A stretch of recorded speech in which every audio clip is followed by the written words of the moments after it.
রাতের নীরবতায় যে দু চোখে অশ্রু ঝরে সেই দোয়া ফেরততে তাকাশটি মফজিলত আছে। রাতের নীরবতায় যে দু চোখে অশ্রু ঝরে সেই দোয়া ফেরত যায় না। জানেন কি তাহাজ্জুদের ২৮টি মহাফজিলত আছে?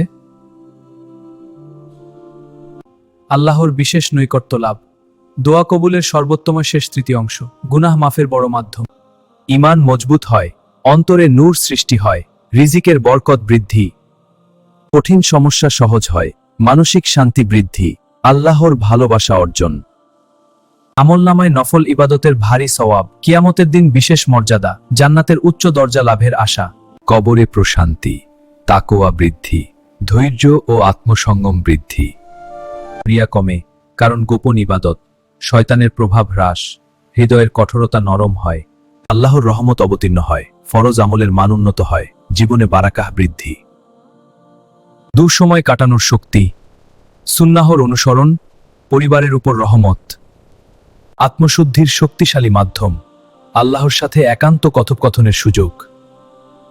আল্লাহ ফেরেশতাদের কাছে বান্দার প্রশংসা করেন, হাদিসে ইঙ্গিত জান্নাতের স্থায়ী সুখ লাভের বড় কারণ। আজ রাত থেকেই শুরু করুন, 2 রাকাত হলেও। আল্লাহ আমাদের তৌফিক দিন, আমিন লিখে দিন কমেন্টে।